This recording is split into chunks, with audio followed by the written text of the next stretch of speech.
오늘은 인간의 족보 속으로 들어오신 성탄의 은혜라는 제목으로 말씀 나누려고 합니다. 우리가 잘 알고 있는 칼 바르트라는 신학자가 미시간 대학이라는 곳에 초청을 받아서 한 학기 강의를 했는데, 한 학기 명강의를 한 마지막 날 마지막 질문이 이거였습니다. 당신이 얻은 수많은 신학적 통찰 중에 가장 소중한 통찰은 무엇입니까? 그 질문에 한참을 지그시 눈을 감고 고민을 하던 바르트는 이렇게 말을 합니다. 내가 얻은 신학적 통찰 가운데 가장 소중한 것은 예수님이 나를 사랑한다는 사실과 그것이 성경에 기록되어 있고 그것을 증거해 준다는 사실입니다. 뭔가 대단하고 새로운 이야기를 들으려고 준비했던 학생들, 기대가 컸었는데 실망하는 눈빛이 역력합니다. 그런데 사실 바르트의 이 고백 이상의 고백이 이 세상에 어디 있겠습니까? 오늘 성탄주일이죠. 여러분, 소박하게 우리 그런 고백 한번 해봤으면 좋겠습니다. 주님 오신 성탄주일, 예수님이 나를 사랑하시고 그 사랑 때문에 죽으셨습니다.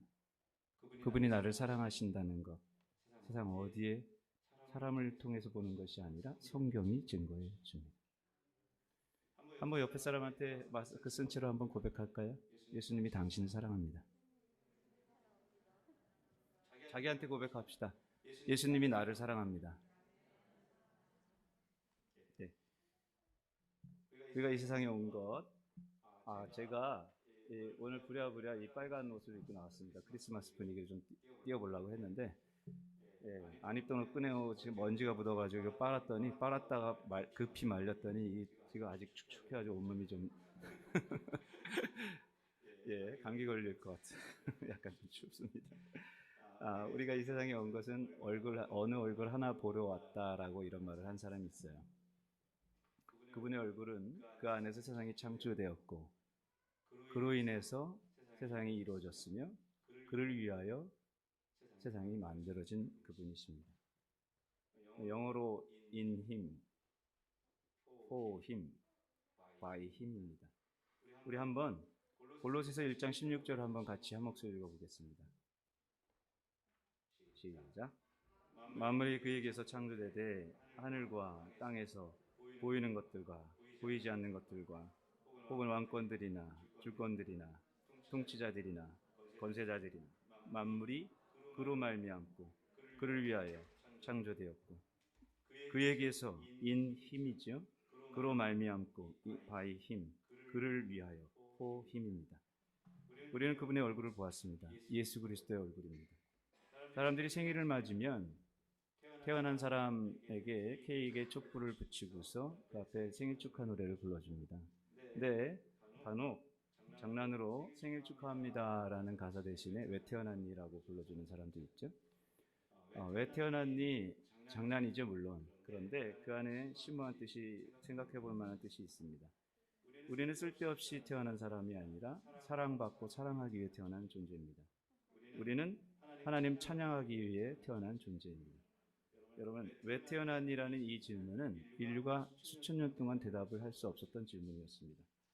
그런데 세상 사람들은 그 질문에 대답을 할 수 없지만 우리는 예수님이 왜 태어났는지를 분명히 아는 사람들입니다. 우리를 만드신 분만이 왜 태어났니에 대한 답을 알고 계시겠죠. 요한복음 6장 38절 39절을 같이 한번 읽어보겠습니다. 시작. 내가 하늘에서 내려온 것은 내 뜻을 행하려 함이 아니요 나를 보내신 이의 뜻을 행하려 함이니라. 나를 보내신 이의 뜻은 내가 주신 자 중에 내가 하나도 잃어버리지 아니하고 마지막 날에 다시 살리는 이것입니다. 성탄절은 우리를 살리시려고 생명 주시려고 영생 주시려고 오신 날이십니다. 저는 오늘 마태복음 1장 예수님의 족보, 인간의 족보 속에 들어온 예수님 성탄의 은혜 나누려고 하는데, 사실 여러분 족보 이야기는 지루하죠. 누가 누구를 낳고 누가 누구를 낳고, 이거 여러분 읽다가 오늘 전도사님이 성경 본문을 읽을 때 이렇게 빨개 읽는 건 나 처음 봤어요. 왜? 족보는 지루하니까. 누가 누구를 낳고 5번만 넘어가면 그 다음부터는 좁니다. 그만큼 족보가 지루한 듯하지만 그 안에는 심오한 하나님이 우리들에게 주시고자 하는 귀한 뜻이 있습니다. 왜? 신약성경 첫 장 마태복음 1장을 족보로 시작할까? 어떤 사람이 새 신년에 각오를 단단히 했어요. 올해는 내가 성경을 통독하리라. 신약은 구약은 어려운 것 같으니까 신약을 집어들었습니다. 마태복음 1장부터 시작했습니다. 근데 족보가 시작됩니다. 누가 누구를 낳고 누가 누구를 낳고 누가 누구를 낳고, 5번째 넘어가니까 짜증이 나기 시작하다가 내년으로 성경 통독을 미뤘다는 얘기가 있습니다. 실상 예수님의 족보 안에는 하나님의 귀한 메시지가 들어있는데, 예수님의 족보가 말해주는 성탄의 은혜, 그것이 무엇일까 한번 우리 생각해 보고 싶습니다. 첫째, 예수님의 족보 안에 들어있는 성탄의 은혜, 인간의 족보에 들어온 성탄의 은혜. 첫 번째는 예수님의 또 다른 이름이 임마누엘이라는 것입니다. 예수라는 말과 임마누엘을 찾아봅시다. 메시아의 이름은, 이 땅에 오신 메시아의 이름은 예수이고 동시에 임마누엘입니다. 마태복음 1장 21절, 아들을 낳으리니 이름을 예수라 하라. 이는 그가 자기 백성을 그들의 죄에서 구원할 자이십니다. 예수는 구원할 자, 죄에서 구원할 자다. 1장 23절 마태복음, 보라, 처녀가 잉태하여 아들을 낳을 것이요 그의 이름은 임마누엘이라 하리라 하셨으니, 이를 번역한즉 하나님이 우리와 함께 계시다 합니다. 예수는 여호와는 구원이시다 라는 뜻이고, 임마누엘은 우리와 함께 하시는 하나님이다 라는 뜻이죠. 예수님의 구원은 인간의 역사 속에 들어와 그 속에서 이루시는 구원이십니다. 우주 저 멀리 진공 상태에서 우리와 상관없이 멀리 계신 하나님이 아니라 추하고 냄새나는 인간의 역사, 인간의 족보 속으로 들어오신 하나님, 우리와 함께 호흡하고 우리와 함께 울고 우리와 함께 웃으시는 최유라시는 하나님, 그분이 오신 날이 성탄절입니다. 요한복음 1장 14절, 말씀이 육신이 되어 우리 가운데 거하시네. 예수님은 인간 족보 속으로 들어오셨기 때문에 인간을 구원하실 수 있는 하나님이십니다. 그래서 그 예수님을 믿는 우리 기독교는 삶의 종교입니다. 예수라는 이름만 강조해서는 안 됩니다. 예수, 죄를 사해 주시는 구원주, 그분이 우리와 함께 하시지 않으면, 임마누엘 되지 않으면 그 죄사함은 내 죄사함이 되지 않습니다. 예수님이 임마누엘이 되어야, 그분이 내 고통을 아셔야, 그분이 인간의 족보 속에 들어오셔야, 예수라는 이름이 임마누엘이라는 이름이 동시에 되어야 그 인류의 구원은 내 구원이 됩니다.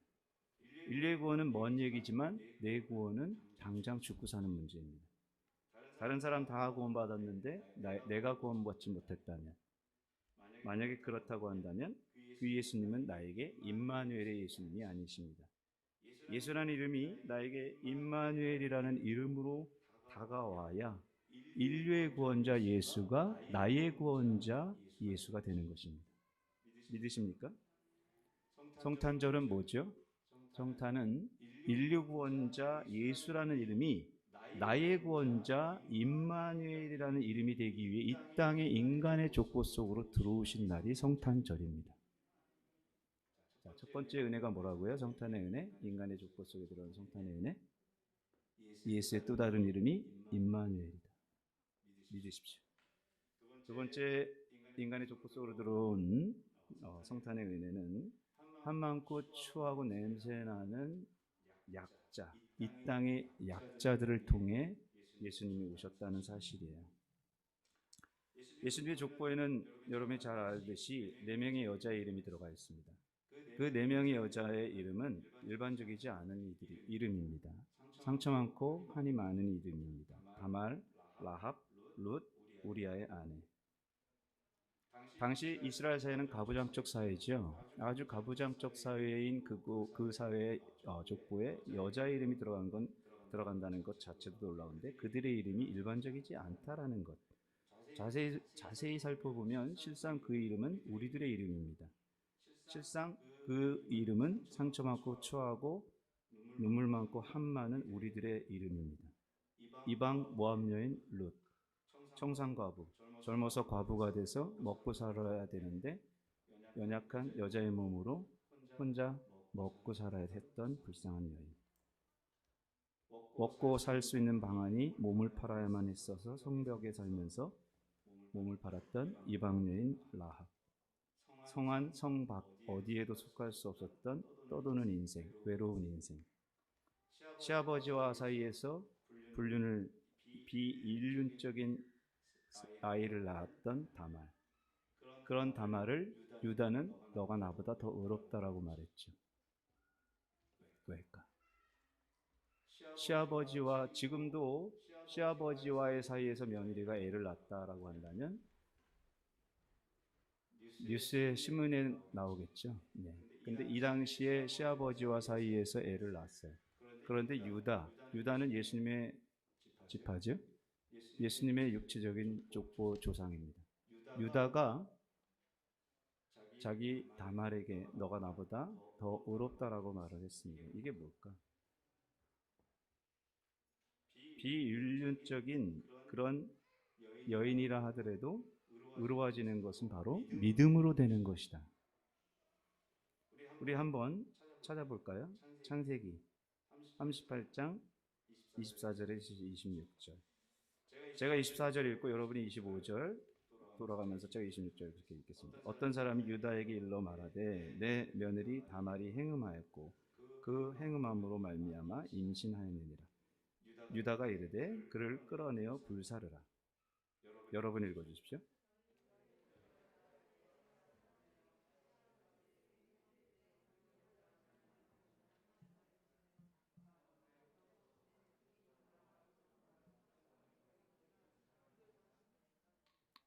유다가 그것을 알아보고 이르되 그는 나보다 원어 성경에 의롭도다라고 되어 있습니다. 옳도다. 저와 여러분은 다말 같은 존재들이었죠. 근데 우리가 의로워진 것은 믿음으로만 얻을 수 있는 것이다 라는 걸 알 수 있습니다. 또 한 여인의 이름은 밧세바인데 밧세바라고 나오지 않고 성경은 다윗의 아내가 아닌 우리아의 아내라고 표현을 하죠. 오늘 본문 6절을 볼까요? 다윗은 우리아의 아내에게서 솔로몬을 낳고, 여러분 하나님의 눈에는 영원히 다윗의 아내가 아니라 우리아의 아내인 것 같아요. 이 여인들의 이름은 하나같이 약하고 연약한 한 많은 상처 많은 외로운 고독한 슬픈 눈물투성이인 우리들의 이름입니다. 이런 여인들의 이름이 예수님의 족보에 들어가 있다는 사실은 예수님은 우리들의 눈물과 한과 상처와 추한 냄새나는 죄를 무시하시는 하나님이 아니라 스스로가 낮고 천한 모습으로 오셔서 인간의 연약함과 추함을 품으시고 인간의 족보 속으로 들어오신 하나님이라는 사실입니다. 믿으십니까? 우리 예수님은 고결하고 화장실도 한 번도 안 가보실 그런 분이 아니라 우리와 똑같은 고통과 똑같은 눈물, 마음속의 상처를 가진 분이시다. 이게 두 번째 성탄, 인간의 족보 속으로 들어오신 성탄의 은혜입니다. 세 번째로 인간의 족보 속으로 들어오신 성탄의 은혜는 언약의 성취입니다. 예수님의 족보가 오늘 보면 16절까지 쭉 나오는데 세 가지 기간으로 나누죠. 첫 번째가 아브라함부터 다윗까지, 두 번째가 다윗서부터 바벨론 유스기까지, 또 바벨론 포로기서부터 그리스도까지, 이렇게 세 대로 나누는데, 근데 희한하게 여러분 조금 전에 전도사님이 빨리 읽었지만 그 읽었던 14대 중에 자세히 살펴보면 빠진 이름들이 수두룩하게 나옵니다. 마태의 의도가 있다는 사실이죠. 14대로 설명을 한 거죠.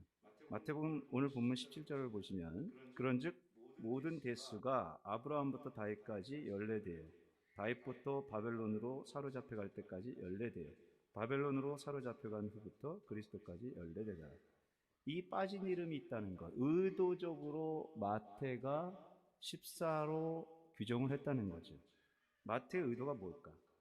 히브리어 알파벳 안에는 고유한 상징 숫자가 있는데 그 상징 숫자를 분석을 해보니까 다윗이라는 이름이 14예요. 마태의 의도가 뭘까? 14대 14라는 말, 14대라는 것은 다윗 왕가를 말하는 것이고, 마태는 예수님을 다윗 왕의 계보를 통해 오신 언약의 성취자로, 우리의 영원한 왕으로 오셨다는 사실을 말하는 것입니다.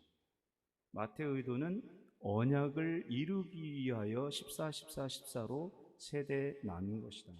수천 년 동안 고대해 온 그분이 약속을 지키시려, 언약을 이루시려, 이 땅에 역사를 다스리시는 언약의 성취자로 왕으로 오셨다라는 것이 마태의 의도이고, 이스라엘 역사를 14대로 3분화시킨 마태의 의도는 인간의 족보 속으로 들어오신 예수님이 바로 언약의 성취자로 왔다는 것을 말하는 것이다. 성탄의 은혜 세 번째 뭐라고요? 족보 속으로 들어온 성탄의 은혜 세 번째, 언약의 성취. 첫 번째, 아까 1번이 뭐였어요? 지금 세 번째까지 했죠. 임마누엘. 예수만이 아니라 예수의 또 다른 이름이 임마누엘. 두 번째가 뭐라고요? 추하고 냄새나는 우리를 통해서 오셨다. 세 번째가 언약의 성취, 왕으로 오셨다. 네 번째가 뭐냐? 인간의 족보수를 들으신 성탄의 은혜. 네 번째는 죄사함입니다. 예수님의 족보가 처음부터 끝까지 계속 누가 누구를 낳고 반복되다가 예수님 탄생 부분에 가서는 표현이 다르죠. 원어에 가보면 수동태로 되어 있어요. 마태복음 오늘 보면 16절을 보십시오. 마리아에게서 그리스도라 칭하는 예수가 나시니라. 전에는 낳았다라고 원어에 능동태였는데 나시니라 수동태입니다. 이건 뭘까? 예수님 이전과 다른, 근본적으로 다른 존재로 탄생됐다는, 인간의 족보 속으로 들어오셨다라는 거예요. 성령으로 잉태된 존재, 완전히 다른 존재의 탄생이라는 거예요. 동정녀 성령 수태입니다. 18절, 마태복음 1장 18절, 성령으로 잉태된 것이 나타났더니, 마태복음 1장 20절, 그에게 잉태된 자는 성령으로 된 것이라. 마태복음 1장 23절, 처녀가 잉태하여 아들을 낳을 것이니. 자, 동정녀 성령으로 인한 수태는 창세기부터 예언된 여자의 후손의 탄생이에요. 뭐예요? 성령 수태, 여자의 후손의 탄생, 그로 오신 자만이 자기 백성들을 죄에서 구원하실 수 있는 구원자이십니다. 믿으십니까? 오늘 보면 마태복음 1장 21절 같이 한번 읽어봅시다. 시작. 아들을 낳으리니 이름을 예수라라. 이는 자기 백성을 그들의 죄에서 구원할 자이십니다 하니라. 아멘. 인간의 족보 속으로 들어오신 성탄의 은혜. 네 번째는 죄사함입니다. 머릿속에 기억을 해두십시오. 네 가지. 여러분, 지루했던 족보 이야기는 우리들에게 말해주는 메시지가 분명하게 있다. 그러므로 우리가 그냥 넘겨서도 대충 봐서도 되는 부분이 절대 아니다. 자, 말씀의 결론을 맺겠습니다. 은혜는 누구에게나 기회는 다 동일하게 옵니다. 그런데 은혜의 기회가 동일하게 오지만 그 은혜의 기회를 선택하는, 나만의 은혜를 누리는 사람은 따로 있다. 성탄 주일날 저나 여러분이나 세상에 누구나 다 성탄절은 옵니다. 그런데 성탄의 기회가, 성탄이라는 은혜의 기회가 와도 나만의 은혜를 누리는 자는 따로 있는데 그건 누구냐? 그것을 선택하고 붙드는 사람이 누리는 것이다. 디셀도르프 은혜교회 성도님들은 선택을 누리기를 소망합니다. 붙드시기를 소망합니다. 성탄절은 누구에게나 매년 오는 절기이지만 성탄절의 감격을 누리는 자는 따로 있다. 누가복음에 보면 예수님 탄생 이야기에 특별하게 거론되는 두 사람의 이름이 나오는데 시므온과 안나라는 사람이에요. 시므온은 성령의 지시를 받아가지고 내 평생에 예수 보기 전에는 절대 죽지 않을 거야 라고 했던 사람이에요. 누가복음 2장 25, 27절 읽어보겠습니다. 예루살렘에 시므온이란 사람이 있으니 이 사람은 의롭고 경건하여 이스라엘의 위로를 기다리는 자라. 성령이 그 위에 계시더라. 그가 주의 그리스도를 보기 전에는 죽지 아니하리라 하는 성령의 지시를 받았더니 성령의 감동으로 성전에 들어가매 마침 부모가 율법의 관례대로 행하고자 하여 그 아기 예수를 데리고 오는지라. 또 한 사람이 안나인데 안나는 과부지요 77년 동안 성전에서 금식하고 기도하며 예수를 기다린 사람이. 누가복음 2장 36, 38절 읽어보겠습니다. 또 아셀지파 바누엘의 딸 안나라 하는 선지자가 있어 나이가 매우 많았더라. 그가 결혼한 후 7해 동안 남편과 함께 살다가 과부가 되고 84세가 되었더라. 이 사람이 성전을 떠나지 아니하고 주야로 금식하며 기도함으로 섬기더니 마침 이때에 나와서 하나님께 감사하고 예루살렘의 속량을 바라는 모든 사람에게 그에 대해 말하니라. 아멘. 여러분, 이 두 사람의 공통점이 뭐죠? 시므온은 조금 전에 누가복음에 뭐라고 되어 있어요? 이스라엘의 위로를 기도하는 자. 안나는 누가복음에 성전을 떠나지 아니하고 주야로 금식하며 기도하는 자. 둘의 공통점, 자, 기록하십시오. 기다림과 절박함입니다. 성탄의 은혜를 나의 은혜로 누리는, 나만의 은혜를 누리는 사람이 따로 있는데 그 자, 기다림과 절박함을 가진 자다.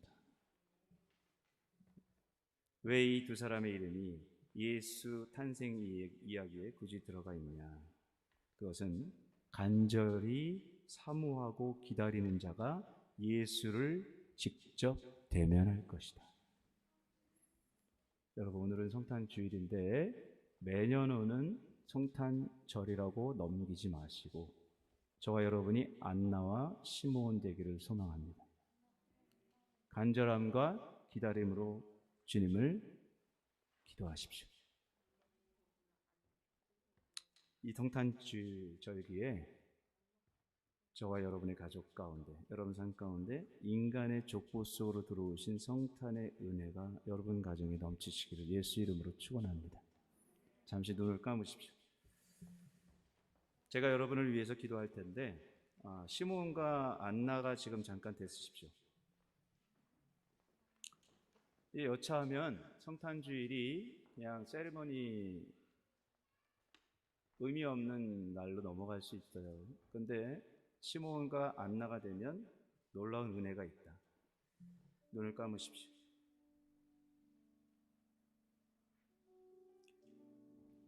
한 20초 정도 묵상 기도합시다.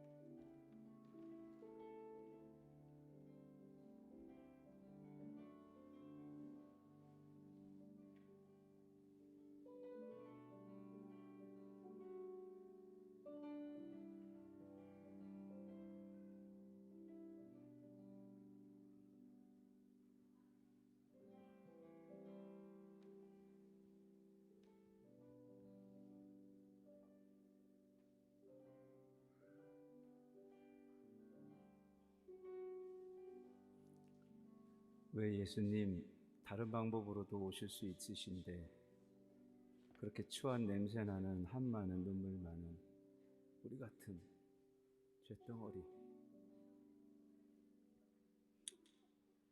저희 같은 추한 인간들을 통해 오셨습니까? 우리는 남을 품을 수도 없고 상처가 많고 아파서 자기만 보듬어달라는 애기들입니다. 왜 하필 우리 같은 냄새나는 인간의 이름 속에서 예수님이 오셨습니까? 성탄주일 모든 인간들이 맞는 성탄절인데 모든 인류를 위해서 오신 주님이 임마누엘, 나를 구원하러 오신 주님이 되셔야 되겠습니다. 추한 우리들 가운데도 여전히 끊임없이 포기하지 않으시고 올해도 찾아오셔서 나는 철이야 너를 사랑한다. 지은아 내가 너를 사랑한다. 광민아 너를 사랑한다. 내가 소다미를 사랑한다. 내가 지은이를 사랑한다. 재용이를 사랑한다. 용민이를 사랑한다. 그래서 내가 너를 위해서 왔다. 그래서 내가 너를 위해서 죽었다. 그래서 너를 위해서 다시 살아났다. 하나님, 신앙이 습관화되지 않기를 소망합니다. 예배가 연례 행사가 되지 않기를 소망합니다. 주님 오심이 또 오셨나 보다.